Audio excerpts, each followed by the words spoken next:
بسم اللہ الرحمن الرحیم۔ سورۃ فاتحہ میں اللہ کا تعارف ہے۔ اللہ تو کہہ رہا ہے میں مہربان ہوں، میں رحیم ہوں، میں پالنے والا ہوں، محبت کرنے والا ہوں۔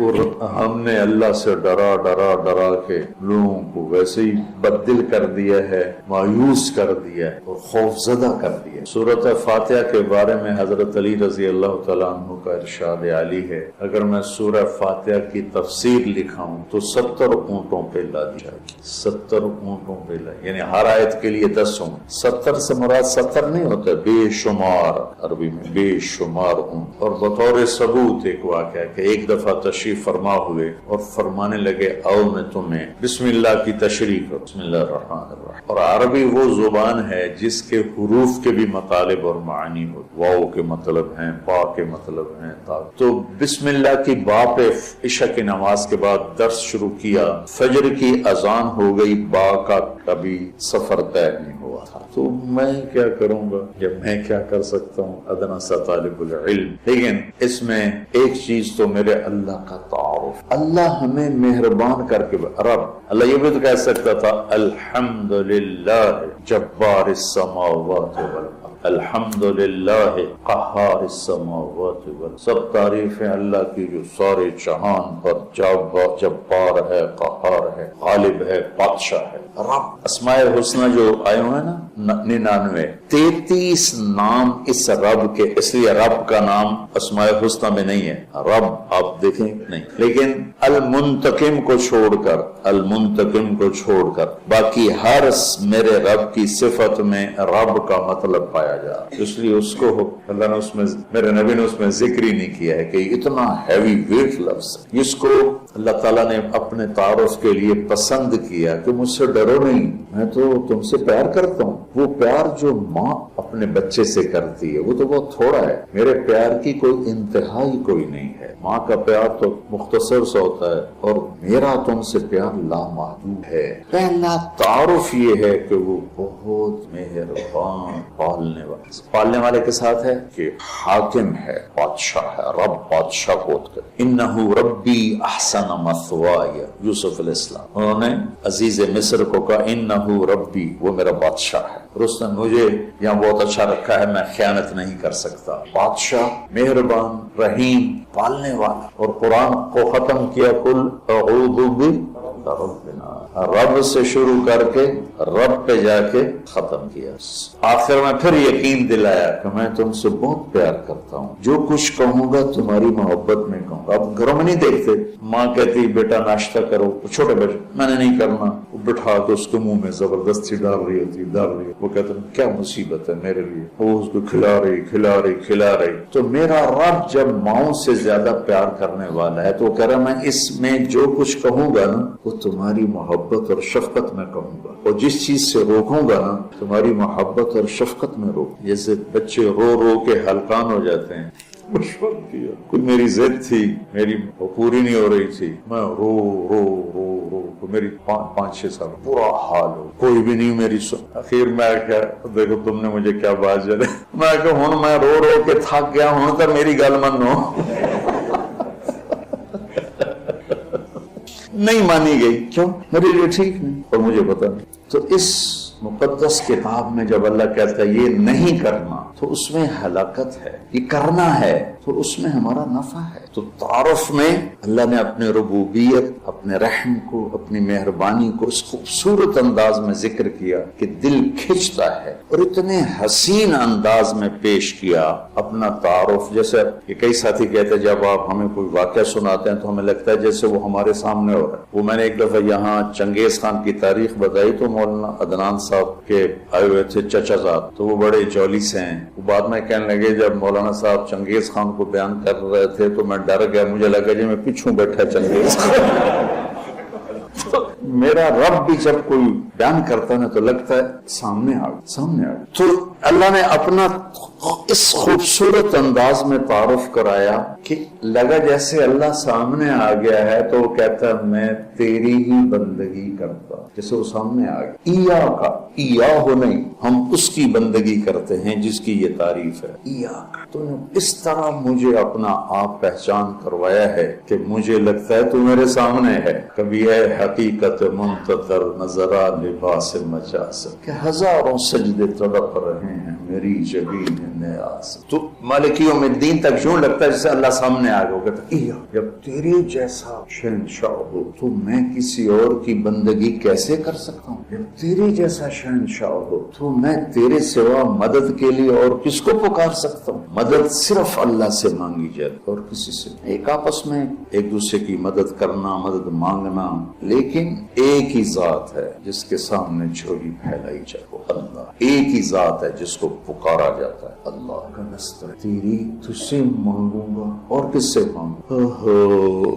اور اللہ نے سب سے کہا ہے سب کی سنوں گا۔ ہمارا جی حالت ہے نا، وہ جی ساڈی سندا نہیں توڑی موڑدا نہیں۔ ارے بھائی بے نیاز ہے اور مہربان ہے، جس کی چاہے موڑ دے، اس میں کیا؟ تو مانگنے والے بنو، وہ دینے والا ہے، لیکن پکارو اسی کو۔ وَإِذَا سَأَلْتَ فَاسْأَلْ وَإِذَا اسْتَعَنْتَ فَاسْتَعِنْ بِاللَّهِ۔ جب مانگنا ہو اللہ سے مانگ، اور جب مدد کے لیے پکارنا ہو تو صرف اللہ کو پکار، اللہ کے سوا کوئی مدد کرنے کے قابل۔ ایاک نعبد وإیاک نستعین۔ مجھے یاد آ گیا، پڑھا تھا کہیں کہ ساری آسمانی کتابوں کا خلاصہ ہے قرآن، اور قرآن کا خلاصہ ہے سورۃ بقرہ، اور سورہ بقرہ کا خلاصہ ہے سورہ فاتحہ، اور سورہ فاتحہ کا خلاصہ ہے ایاک نعبد وإیاک نستعین۔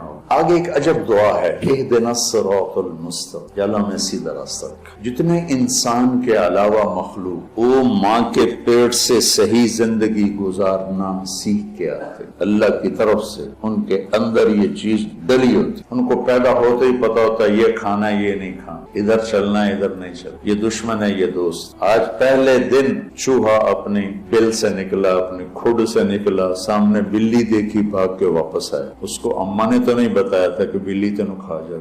میں ایک عام مثال دیتا ہوں اپنے بیان کہ بکری کو گوشت کھلاؤ مر جائے گی نہیں کھائے گی، شیر کو گھاس کھلاؤ مر جائے گا نہیں کھائے گی، کہ وہ اپنی زندگی گزارنے کا طریقہ ماں کے پیٹ سے لے کر آتے ہیں۔ انڈے سے نکلتے ہی چونٹی سیدھی چلتی ہے، راستہ بناتی ہے، سیدھا راستہ چلتی ہے، پوری لائن چلتی ہے، 1 سینٹی میٹر سے آگے دیکھ نہیں سکتی، کہاں سے ہو؟ اللہ کا نظام، اللہ کا علم کہ ہر مخلوق پیدائشی طور پر جانتی ہے یہ کھانا یہ نہیں کھانا، اور انسان جانتا نہیں ہے، نہ دنیا میں صحیح چلنا جانتا ہے نہ آخرت کو تو ویسے نہیں پہچانتا۔ تو اللہ نے یہ دعا فرض قرار دے دی، ہر رکعت میں یہ دعا فرض قرار دے دی، مانگو کیا؟ اللہ نے سیدھا راستہ، سیدھے راستے سے ہم عام طور پر سمجھتے ہیں کہ آخرت کا سیدھا راستہ، ہر پل میں مجھے صحیح کیا کرنا ہے وہ دکھا۔ الصراط، اس میں دنیا کا بھی ہے اور آخرت۔ صبح اٹھا، فجر کی نماز پڑھی، یا اللہ اب صبح ہو گئی ہے، کام پہ جانا ہے،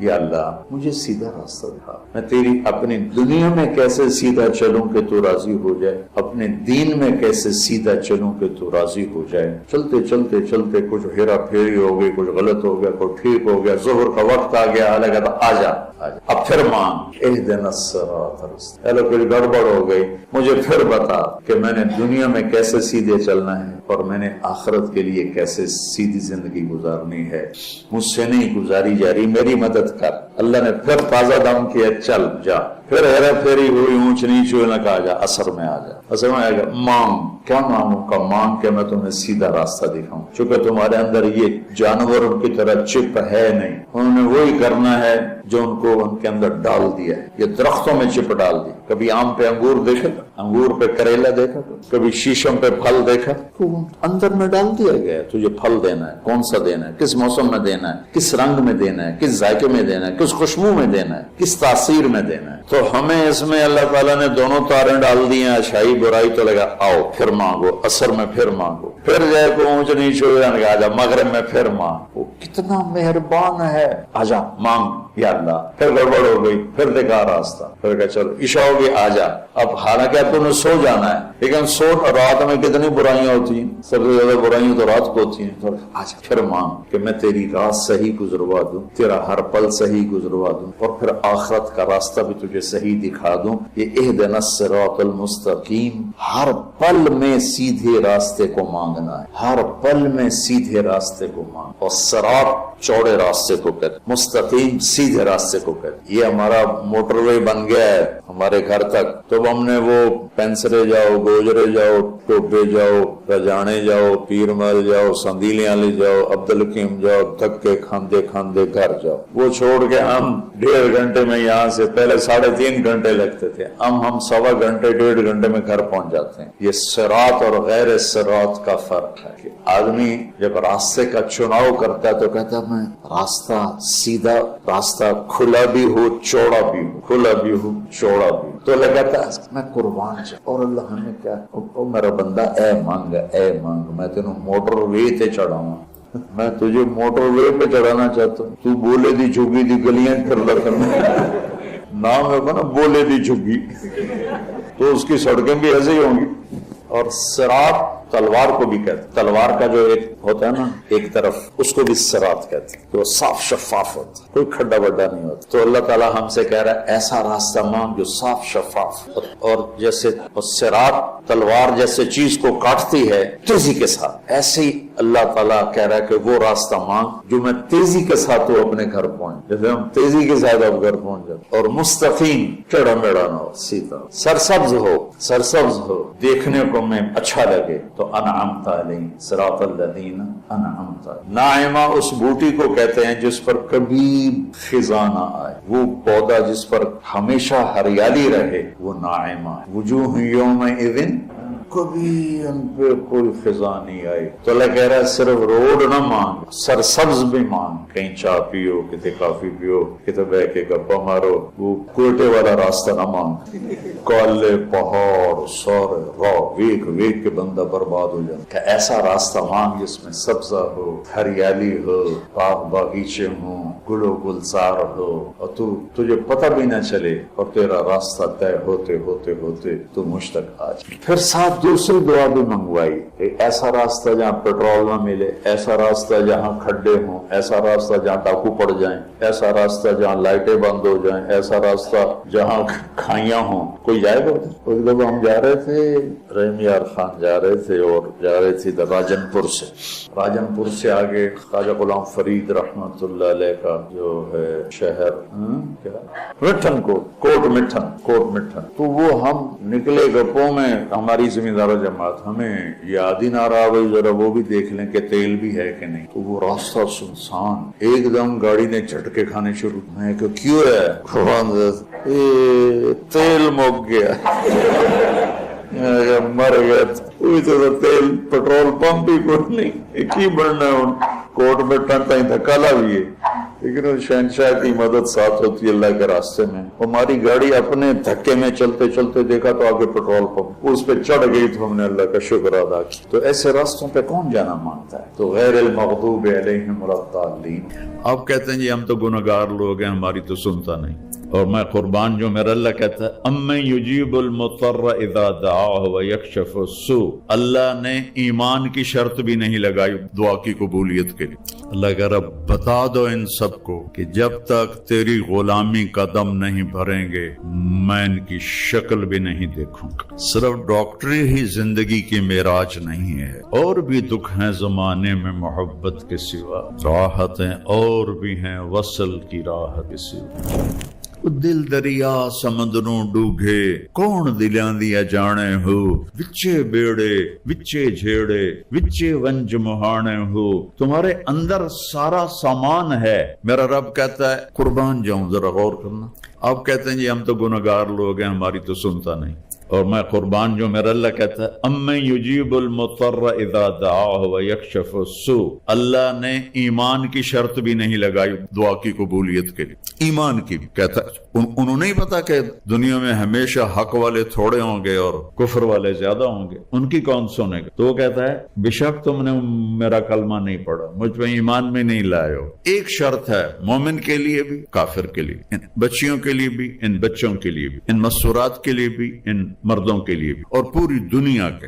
امن یجیب المضطر اذا دعاہ ویکشف السوء، کون ہے جو بے قرار کی سنتا ہے اور قبول کرتا ہے؟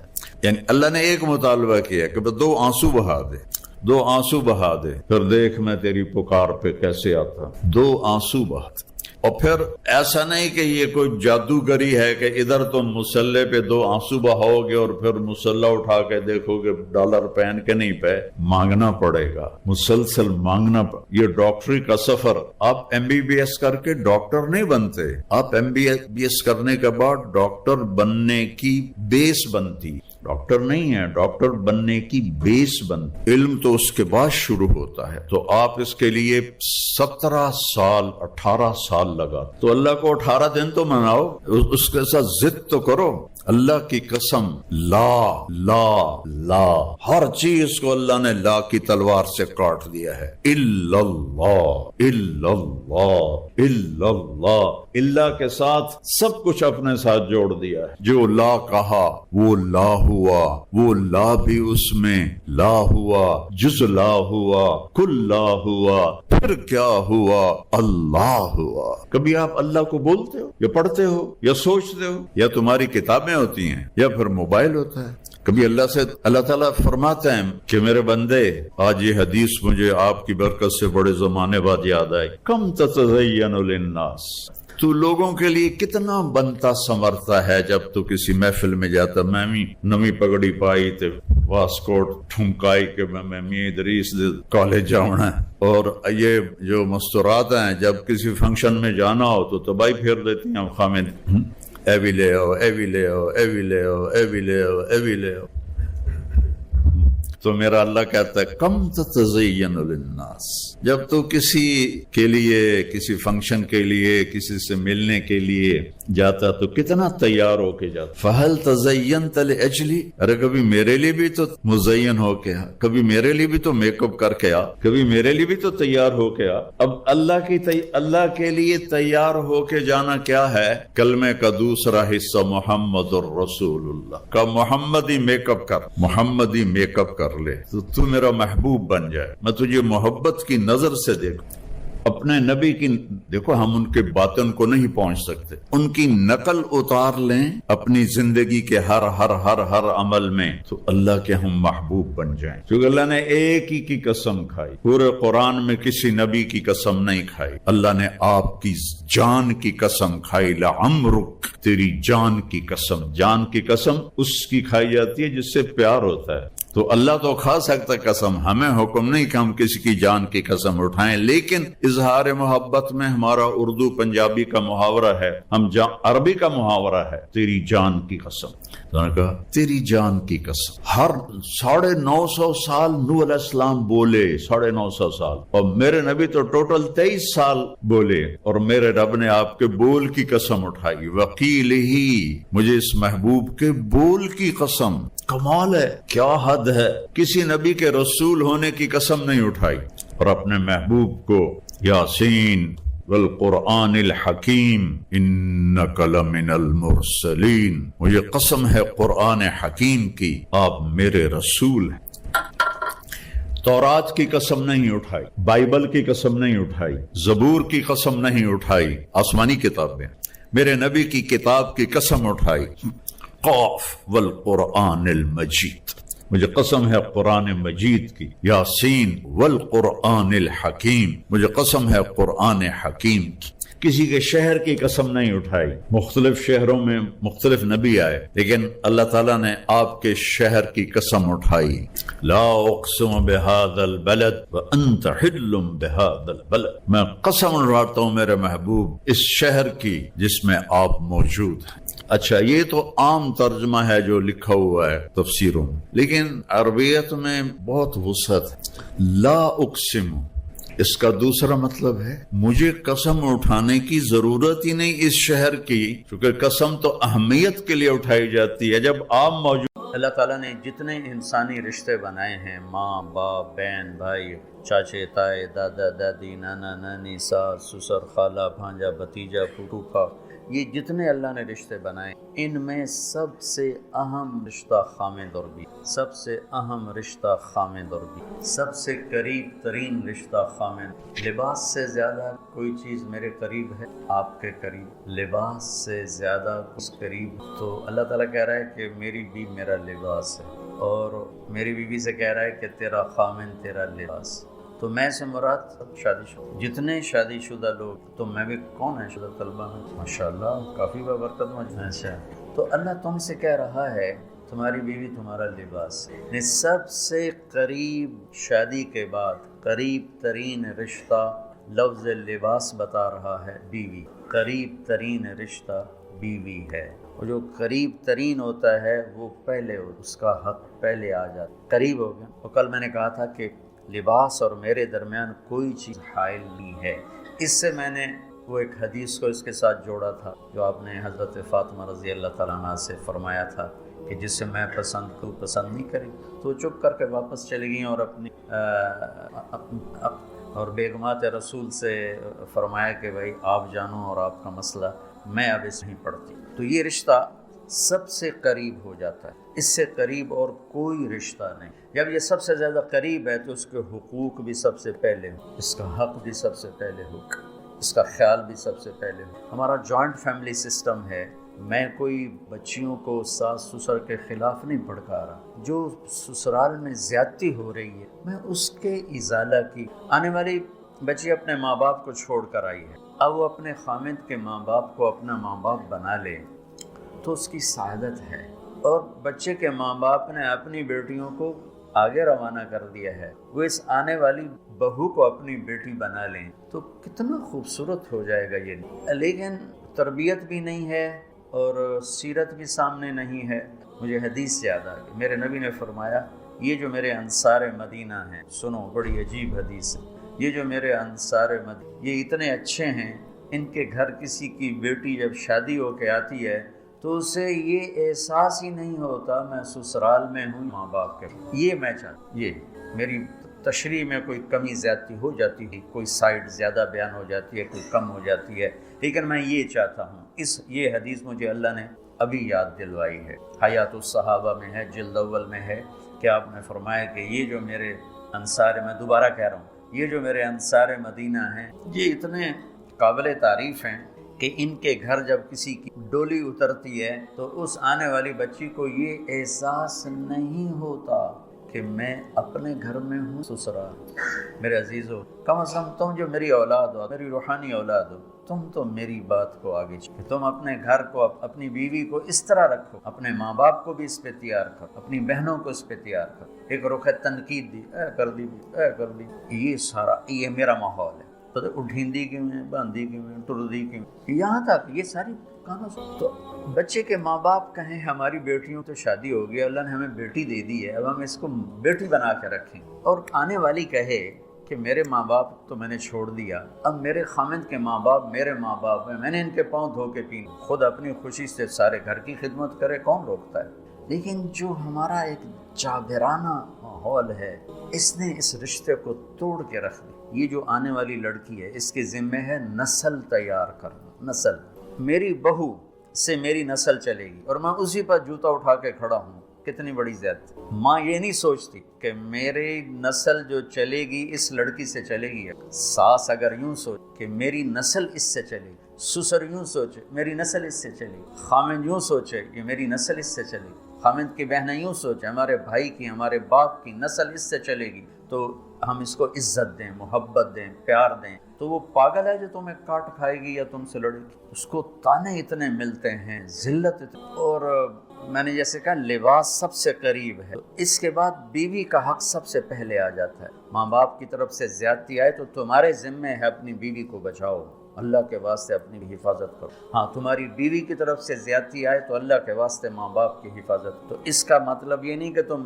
ڈنڈا اٹھا لو، اپنے اخلاق کیسے بناؤ، سپرنگ بن جاؤ، سپرنگ جو فریشر سے کو قبول کر کے دب کر کے نیچے چلا جاتا ہے، نیچے جانے میں جڑ جانے کا نظام چھپا ہوا ہے کہ جھک جاؤ، ماں باپ ناراض ہو ان کے پاؤں پر، بیوی ناراض ہو اس کے پاؤں، ذلت میں عزت شروع ہوئی ہے۔ ساری زندگی کا تجربہ بتا، ذلت اللہ کی رضا کے لیے ذلت اٹھانے میں عزت چھپی۔ ہن لباس لکم، کتنا ہی مجھے غصہ چڑھا ہو میں اپنے کپڑے پھاڑوں گا، مجھے غصہ آ گیا میں نے اپنے کرتے پھاڑنے، یہ پاگل تو کرے گا، سمجھدار دوئے دا کرتا پاڑے گا، اپنا نہیں پاڑے گا۔ اب مجھے بیوی پہ غصہ چڑھ گیا تو میرا لباس ہے، اس کو تار تار کر دوں، گالیاں دوں، تھپڑ ماروں، تو ایسے جیسے میں اپنے کرتے کو پھاڑ رہا اور اپنے کرتے کو تار تار کر رہا۔ بیوی کو غصہ چڑھے تو وہ اپنے کپڑے پھاڑتی ہے۔ کپڑوں کے لیے کتنے حفاظتی نظام ہیں، الماریاں بنی ہوئی ہیں اور ہینگر بنے ہوئے ہیں، کریز خراب نہ ہو۔ ہم کھاتے ہوئے کیا کرتے ہیں، آگے اگر کپڑے نئے پہنے ہوں تو آستینے چڑھا لیتے ہیں کہ کہیں کوئی شوربہ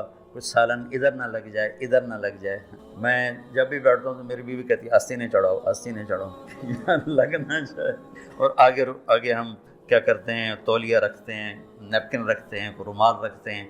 بڑے بڑے ہوٹلوں میں جاؤ تو پہلے وہ ساتھ رکھا ہوتا ہے کہ کوئی کھانے کا ذرہ گرے، سالن کا کوئی قطرہ گرے تو آپ کے کپڑے خراب نہ ہوں۔ ہم کیچڑ میں جا رہے ہوں تو ہم اپنے پاؤں گندے کر لیتے ہیں، کپڑے گندے نہیں ہوتے، اپنے شلوار اوپر کر لیتے ہیں، پتلون اوپر کر لیتے ہیں، پاجامہ اوپر کر لیتے ہیں۔ تو جب کہیں سے کوئی آنے لگے ایسی ناگواریاں تو اپنے اوپر لے لو بیوی۔ ہم کپڑا بچاتے ہیں یا پاؤں بچاتے ہیں؟ کپڑا بچاتے ہیں، شلوار اوپر، کرتے کو یوں سمیٹ لیتے ہیں۔ تو جتنا کیچڑ ہے حالات کا، واقعات کا، اخلاق کا، وہ کیچڑ اپنے اوپر لے لو، بیوی کو بچا۔ اور بیوی کیا کرے، وہ جتنا کیچڑ ہے حالات کا، واقعات کا، ناگواریوں کا، اپنے اوپر لے لے خامد۔ لباس کا اور کیا کام ہے، یواری سوات، یہ تمہارے عیب چھپاتا ہے۔ تو میرا کام کیا ہے، میں بیوی کی کمیاں ڈھنڈورا نہ، بیوی کا کام کیا ہے، خامد کی کمیاں چھپائے، ڈھنڈورا نہ۔ دوسرا کام کیا ہے لباس کا، وریشہ، لباس مجھے خوبصورت بناتا۔ یہ ایک واحد رشتہ ہے جو سب کچھ ہو بیوی نہ ہو تو تنہائی کا احساس مار دیتا۔ اس سے ایک اور مطلب نہیں، لباس کے بغیر ایک لمحہ گزارا نہیں۔ سارا دن پانی نہیں پیتے ہیں نا، اب میں بیان میں پانی پی رہا ہوں کیونکہ 16 گھنٹے تو گزارے ہیں نا، پانی نہیں پیا، کھانا نہیں کھایا، 16 سیکنڈ لباس کے بغیر گزار سکتے؟ بولو، کوئی بھی کمرے میں نہ ہو، تم تنہا ہو، تم کپڑے اتارو تو تم اپنے آپ کو عجیب فیل کرو، تم خود اپنے آپ کو چادر میں چھپانے کی۔ لباس ایک ایسی زبردست ضرورت ہے بلا دلیل کہ تم تنہا کمرے میں بھی کپڑے اتارو تو تم اپنے آپ کو عجیب سا محسوس کرتے۔ اس سے پتہ چلا کہ بیوی کے بغیر کوئی زندگی اور خامد کے بغیر عورت کی کوئی زندگی نہیں ہے۔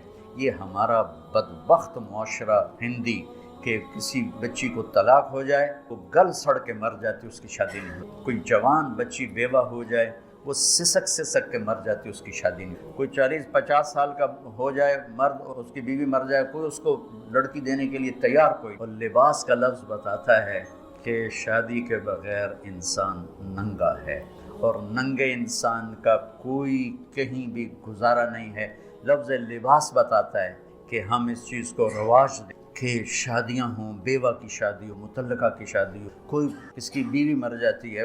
حضرت ابن مسعود کا فرمان ہے اگر میری موت میں 10 دن باقی ہوں تو بھی میں شادی کر لوں گا۔ اگر ابو ہریرہ کہتے ہیں اگر میری زندگی میں 7 دن باقی ہوں اور میری بیوی مر جائے تو میں 1 ہفتہ بھی شادی کے بغیر نہیں رہوں گا، میں شادی کر لوں۔ تو ہم ایک ہندی معاشرے سے متاثر ہیں جہاں بیوہ کی کوئی سنوائی نہیں، مطلقہ کی کوئی سنوائی نہیں، اور کوئی جوان بھی 2-4 بچے ہیں اور بیوی مر جائے تو اس کی کوئی شادی نہیں ہے، سسک کے وہ بلک کے گزارتے ہیں۔ ہم لوگ اس کو رواج دیں۔ لباس، لفظ لباس بتا رہا ہے کہ جیسے لباس کے بغیر ایک لمحہ آدمی چین سے نہیں بیٹھ سکتا، ایسے ہی اس رشتے کے بغیر زندگی میں کوئی خوبی نہیں، کوئی حسن نہیں۔ ہن لباس انتم لباس لہن۔ تو لباس کیا کرتا ہے، زیب و زینت۔ لباس کیا کرتا ہے، عیب چھپاتا ہے۔ لباس کیا کرتا ہے، خوبصورت بناتا ہے۔ تو اس رشتے کو خوبصورت بنانا ہے، بیوی خامند کے لیے، خامند بیوی کے لیے۔ کس طرح یہ رشتہ خوبصورت بنے گا، اچھے اخلاق کے ساتھ۔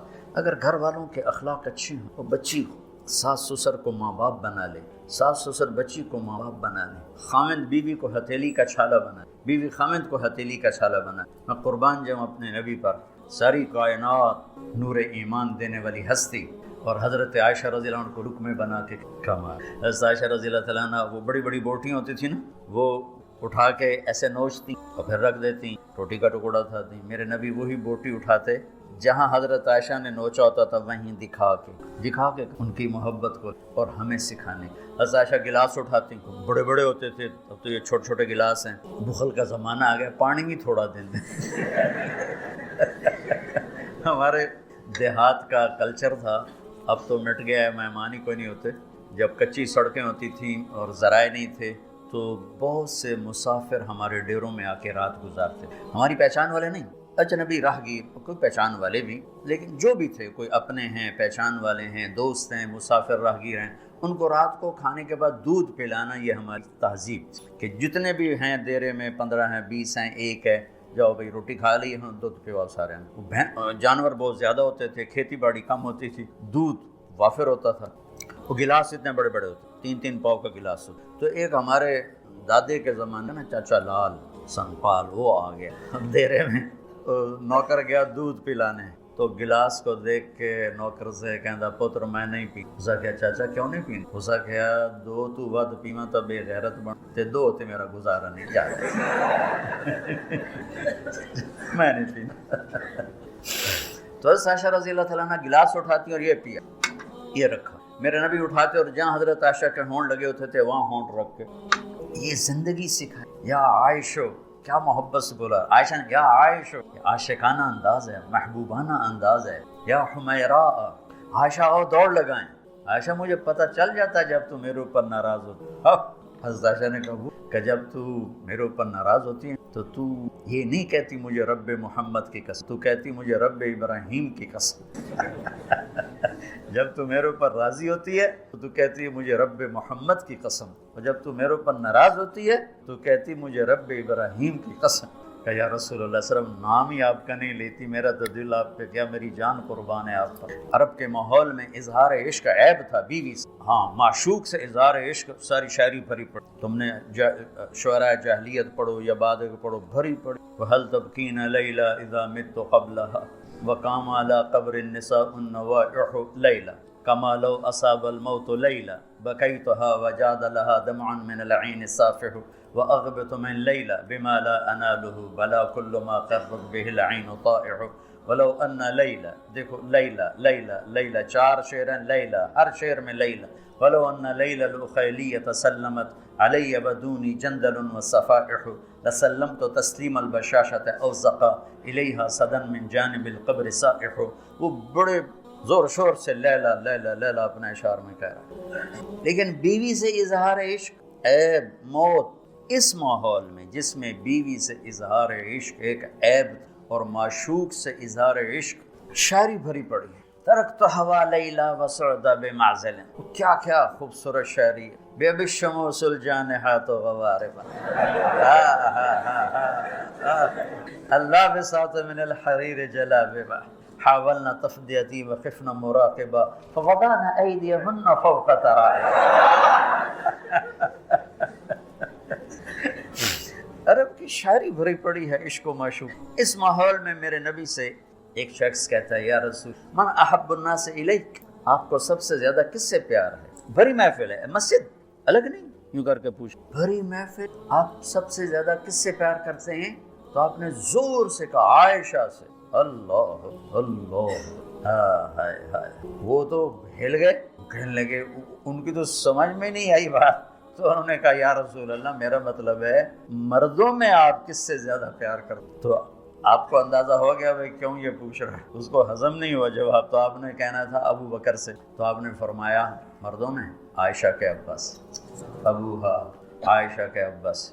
کیا زندگی سکھائی. ہن لباس لکم وانتم لباس لہن، یہ تمہارا لباس ہیں. تمہیں کتنا ہی غصہ چڑھے لباس تو نہیں پھاڑو. تمہیں غصہ چڑھے بیوی کو بے عزت نہ کرو. بیوی کو غصہ چڑھے تو کرتا پھاڑے گی، اپنا دوپٹے کو آگ میں ڈالے گی، اس کو بچائے گی. صرف پاگل یہ کام کرتا ہے. اسی ایک لفظ لباس کے اندر زندگی گزارنے کا پورا طریقہ اور اسی کے اندر بیواؤں کی متعلقہ کی رنڈوے کی شادی کا اشارہ خوبصورت موجود ہے کہ لباس کے بغیر تو ایک لمحہ انسان نہیں گزرتا. اس کو رواج دینا یہ ہمارے ذمے ہے، اور اپنے نبی کی معاشرت کو بتانا یہ ہمارے ذمے ہے.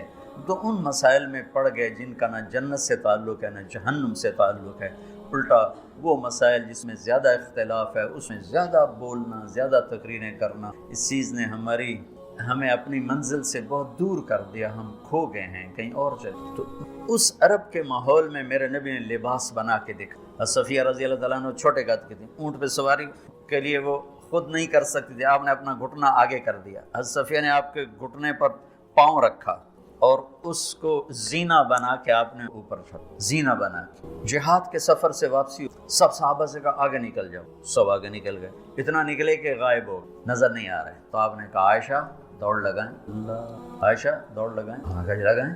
تو حضرت عائشہ فرماتی ہیں میں نے دوڑ لگائی، میں آگے نکل گئی، آپ پیچھے رہ گئے۔ کچھ سال گزر گئے، جہاد کے سفر سے واپسی ہو رہی، آپ نے کہا عائشہ دوڑ لگائیں، جی لگائیں، چلو بھائی آگے چلے جاؤ، سب آگے چلے گئے، غائب ہو گئے۔ تو کہنے لگے میں نے دوڑ لگائی، میں موٹی ہو گئی تھی، میں پیچھے رہ گئی، آپ آگے نکل گئے۔ تو آپ نے کہا حاضی بتلک، اب ہمارا تیرا حساب برابر ہو۔ آپ بچوں زندگی تو پڑھو کہ تمہارے نبی نے کیا خوبصورت زندگی گزاری۔ ایک صحابی کہتے ہیں دائم الفکر متواصل الاحزان، کیسے تھے ہمارے نبی؟ تو وہ جواب دیتے ہیں بڑے غم بڑے فکر۔ یہی سوال ایک شخص حضرت عائشہ سے کرتا ہے کیسے تھے ہمارے نبی؟ کہتی ہیں کان ضحاکن بساما، بڑے ہنسنے والے، بڑے ایک کہہ رہا ہے بڑے غمگین بڑے فکر والے، ایک کہہ رہی ہیں بڑے ہنسنے والے بڑے مسکرانے والے۔ یہ فرق کیوں ہے؟ ایک نے دیکھا ہے مسجد کے ماحول، وہاں نبوت کی ذمہ داری مقدم ہے اور اس کا احساس آپ پر وزن ڈال رہا ہے۔ اما عائشہ نے دیکھا مسکراتا ہنستا، کہاں؟ گھر میں آپ مسکرانے والے ہیں، آپ ہنسنے والے ہیں، اور نبوت ذمہ داری ہے، درد بھی ہے، لیکن اس کو اندر چھپا لیا ہے۔ اب بیگم کو ہنس کے دکھا رہے ہیں، خوش ہو کے دکھا رہے ہیں، اور ان کے ساتھ لاڈ کر رہے ہیں، ان کے ساتھ پیار کر رہے ہیں۔ وہ جو حدیث ام زرع ہے شمائل ترمذی کی، کتنی لمبی چوڑی وہ لایانی کہانی ہے، اور آپ نے بیٹھ کے ساری سنی۔ آج کا تو کوئی بزرگ ہو تو کہتا ہو تو کیا لایانی شروع کر دی، اتنی دیر میں تو ذکر ہو سکتا تھا۔ بیوی کے ساتھ لایانی بھی عبادت، وہ لایانی تو ہوتی نہیں بیوی۔ جہاد کا سفر ہے، جہاد کا، اور سفر کے لیے تیاری کا اعلان اور کوچ کا اعلان۔ حضرت عائشہ اونٹنی پہ بیٹھی، گلے میں دیکھا ہار کوئی، یا رسول اللہ میں تو نہیں جاؤں گی، میرا ہار گم ہو گیا، میرا ہار پہلے ڈھونڈوائیں۔ سارے لشکر کو ہار پہ لگا دیا۔ آپ کہتے تیرا دماغ خراب، میں جہاد میں ہوں، تیرے لاڈ اٹھاؤں اور تیرے ہار کے پیچھے میں سفر کینسل کروں؟ چلو آپ نے کہا چلو بھائی عائشہ کا ہار ڈھونڈو، سارے ہار ڈھونڈنے میں لگ گئے، سارے۔ یہ میں کہاں سے کوئی میں فرضی کس سے بیان کر رہا ہوں؟ گھڑ کے بیان تمہیں اپنے حبیب کی سیرت سے اٹھا کے دے رہا ہوں۔ کوئی آپ کسی سیر پہ نہیں نکلے تھے کہ کوئی بات نہیں سفر کینسل کرو، جہاد کا سفر ہے، اور آپ کہہ رہے ہیں عائشہ کا ہار ڈھونڈ۔ آپ دیکھ رہے تھے کہ آگے عورتوں کے ساتھ کتنے ظلم ہو، ان کو بھی سنو، ان کی چیخیں اور آہیں جو میں سنتا ہوں تمہارے کلیجے پھٹ جائیں کہ کس قدر ظلم ہے۔ اور تمہیں عجیب بات بتاؤں، یورپ میں نظر آتا ہے عورت بڑی آزاد ہے، یورپ کی عورت پر یہاں سے بھی زیادہ دیکھنے میں وہ آزاد نظر۔ اللہ، شام ہو گئی تو قافلہ رک گیا، اب تو بھائی شام ہو گئی، ہار نہیں ملا۔ مغرب عشاء کے لیے تو پانی موجود تھا، اب عشاء پڑھنے کے بعد پانی ختم، چونکہ خیال تھا بھائی اگلی منزل پانی ہے تو وہاں جا کے نماز پڑھیں گے، اب پانی کوئی نہیں ہے، اور سب نے ابو صدیق رضی اللہ تعالیٰ عنہ کو تانے دینے شروع کیے، تیری بیٹی کی وجہ سے اب فجر کی نماز کا کیا بنے گا، اب تو پانی کوئی نہیں، وضو کیسے کریں گے، تیمم کی آیت ابھی آئی نہیں ہے۔ تو حضرت ابو صدیق کو غصہ چڑھا، وہ گئے اللہ کے نبی کے خیمے میں، وہ تو باب تھے، تو آگے اللہ کے نبی حضرت عائشہ کی گود میں سر رکھے سو رہے تھے، حضرت عائشہ یوں بیٹھے ہوئی، اب کیا کریں، وہ سوئے ہوئے ہیں تو بول تو سکتے نہیں، تب وہ چہرے سے ان کو ڈانٹ رہے ہیں اور آگے بڑھ کے انگلی یہاں ماریں، یوں، وہ کہتی میں ایسے ہو گئی تاکہ انگلی کے درد سے میں یوں نہ ہوں کہیں اللہ کے نبی جاگ نہ پڑیں، تو ٹک ٹک ٹک ٹک، تیری وجہ سے آج سارے صحابہ تکلیف میں اور پانی کوئی نہیں، گویا چہرے سے سارا کچھ کہہ رہے ہیں، چہرے سے سارا کچھ بتا رہے ہیں، اور غصے میں باہر آ گئے۔ اللہ کے نبی کی آنکھ کھلی، پتہ چلا پانی کو نماز کا ٹائم ہے، اللہ نے کہا چلو فتیمموا صعیدا طیبا، چلو بھائی مٹی سے تیمم کرو، ہم نے تمہیں پانی سے بھی بے نیاز کر دیا۔ تو پھر سعد بن عبادہ کہنے لگے ابو بکر تیرے گھرانے کی یہ پہلی برکت تھوڑی ہے، اور بھی بڑی برکتیں پہلے ملی ہیں، پہلے سب ناراض ہو رہے تھے، پھر سارے خوش ہو گئے کہ یہ کیا مل گیا، اللہ نے ہمیں تیمم دے، کسی امت کو تیمم نہیں ملا۔ دیکھو یوں کر کے کر لو، اس سے کوئی پاک ہوتا، اور پھر یوں ایسے کر لو، چلو بھائی غسل سے بھی فراغت ہو، پانی کوئی نہیں ہے تمہیں غسل کی ضرورت پڑ گئی ہے تو اتنا ہی کام ہے، ضربتان۔ حضرت عمار بن یاسر نیا تیمم کا حکم آیا تھا، پتہ تھا نہیں کیسے کرنا، تو سفر میں تھے تو ان کو ضرورت پڑ گئی نہانے کی، ان کا اب وضو کے لیے تو تیمم ہے بھائی یوں کر لو، لیکن نہانے کے لیے تو تیمم کیسے کروں گا؟ تو سارے کپڑے اتار کے ریت پہ کبھی یوں لوٹ کبھی یوں ہو رہا کبھی یوں ہو رہا، چھ بھی بڑے لمبے چوڑے، عمار میں نہیں سر آ کر کہنے لگے یا رسول اللہ آج میں نے یوں تیمم کیا ہے، آپ نے کہا انما یکفی کا ضربتان، ارے وہاں بھی تجھے 2 ضربیں ہی کافی، یہ اور یہ۔ تو نماز پڑھی گئی، حضرت عائشہ نے کہا یا رسول اللہ ٹھیک ہے ہار نہیں ملتا چلیں۔ جب میرے نبی سے اما عائشہ نے کہا چلیں تب آپ نے چلو، وہ جب اونٹنی کو اٹھایا تو ہار اس کے نیچے گرا پڑا، وہ دھاگا ٹوٹا اور پھسل کے نیچے چلا گیا، وہ سارے ادھر ادھر ڈھونڈتے رہے، اونٹ کسی نے اٹھایا نہیں۔ اللہ نے تیمم کی رخصت دینی تھی اور ایک ہمیں خوبصورت زندگی کا درس دینا تھا کہ اتنے بڑے سفر میں بھی بیوی کے لاڈ کو مقدم ضرورت ہو، ہار ضرورت ہے، بولو، اس لیے کہلوانا چاہتا ہوں کہ تمہیں مشکل سبق بتا رہا ہوں، یہ یہاں کرسی پہ بیٹھ کے بتانا بہت آسان ہے، جب ناگواری آتی ہے پھر پتہ چلتا ہے کہ اب اپنے آپ کو سنبھالنا کیسے۔ اگر ناگواریوں کو سہنا سیکھ جاؤ گے تو تمہارا گھر جنت بن جائے گا، اگر ناگواریوں کو اگلنا شروع کرو گے تو تم اپنے گھر کو جہنم بنا لو۔ یاد رکھنا، شکل صورت چند دن، روپیہ پیسہ ایک دن بھی نہیں، کپڑے زیور گاڑیاں چند دن، اور اخلاق موت تک ساتھ دے۔ اخلاق کا حسن کبھی باندھ نہیں پڑتا، اخلاق کے حسن جمال کو کسی میک اپ کی بمکارم الاخلاق متخلقہ لیفوها ثناء جدک العطر الثنی فاصدق صدیقک ان صدقت صداقۃ فادفع عدوک باللتی فاذا الذی ضمیری کہتے ہیں کہ ایسے اخلاق بنا کہ تم مشک کی طرح مہکے، اس دوست کو دوست بن کے، اور فادفع عدوک باللتی فاذا الذی، یہ مصر آپ کی فصاحت اور پتہ بتاتا ہے کہ کیا کمال سے آیت کو اس مصرے میں فٹ کیا۔ فادفع عدوک باللتی فاذا ادفع باللتی ہی احسن فاذا الذی بینک وبینہ عداوۃ کانہ ولی فادفع عدوک باللتی فاذا الذی۔ یہ رشتہ بہت مظلوم ہے، اس وقت بہت بے شک کہیں آنے والی لڑکی ایسی بے وقوف تہس نہس کر دیتی، لڑکی کے ماں باپ اتنے بے وقوف ہوتے ہیں کہ بچی کو دینے کے بعد بھی اپنے کنٹرول میں رکھتے ہیں، وہ بیچاری نہ ادھر کی ہوتی ہے، کہتی میں تینوں پالیا ہے تو میری مننی ہے کہ اپنے خامن دی مننی، یعنی کہ جب قبول کیا کا لفظ کہہ دیا اب سب سے بڑا حق خامن، جب لڑکے نے کہہ دیا قبول کیا تو سب سے بڑا حق اب بیوی کا ہے۔ میرے نبی نے اس رشتے کو خوبصورت کر کے حسین کر کے دیا، اور اس وقت سارے ملک میں آگ لگی ہوئی ہے اور اس کے پیچھے اور کوئی بڑے اسباب نہیں، صرف بد اخلاقی، صرف بد اخلاقی۔ اس ایک آیت کو بچوں ذہن میں، ہن لباس لکم، میری بیوی میرا لباس ہے، جتنی میں لباس کی حفاظت کرتا ہوں اتنا میں اس رشتے کی حفاظت کر لوں، میرا گھر آباد ہو جائے۔ میرا خامن میرا لباس ہے، میں جتنا اپنے لباس کی حفاظت کرتی ہوں اتنی اپنے خامن کی حفاظت کر لوں، میرا گھر آباد ہو جائے۔ تو یہ بہت خوبصورت تشبیہ ہے، بہت خوبصورت تعبیر ہے جو میرے رب یہاں لے کر آئے ہیں،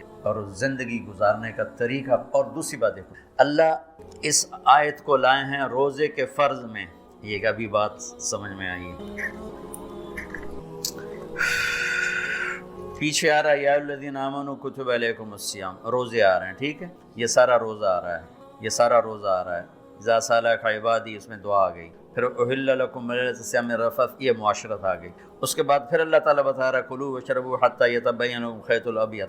فرض روزے کے درمیان معاشرت کو اللہ نے ذکر کیا ہے، فرض روزے کے اوپر بھی روزہ ہے، نیچے بھی روزہ ہے، درمیان میں معاشرت ہے۔ یہ ایک بات ابھی ذہن میں آئی ہے کہ ہم روزے کو اہمیت دیتے ہیں، عبادات کو ہم جتنی اہمیت دیتے اتنی اہمیت ہم معاشرت کے احکام کو نہیں دیتے۔ ہم معاشرت کو سمجھتے ہیں دنیا داری ہے، میں بیوی سے ہنس رہا ہوں، کھیل رہا ہوں، میں اس کے پاس بیٹھوں، وہ میرے پاس بیٹھی ہے، ہم کوئی گھر کی بات کر رہے ہیں، ہم اسے دنیا داری سمجھتے ہیں۔ اور میرا رب اوپر روزہ، نیچے روزہ اور بیچ میں لباس لکم، کیا عجیب بات نہیں؟ اوپر بھی روزہ، نیچے بھی روزہ، اور بیچ میں ہن لباس لکم لباس لہن، جیسے اوپر بھی اخلاق، نیچے بھی اخلاق، اور بیچ میں تبلیغ، خذ العفو واعرض عن الجاہلین، اور بیچ میں ہے وامر بالعرف، معاف کرنے کو مضبوط پکڑو، نیچے زیادتی کرنے والوں کو معاف کرو، اور درمیان میں دعوت کو خوبصورت بنایا اخلاق کے ساتھ، اور بندگی کو خوبصورت بنایا معاشرت۔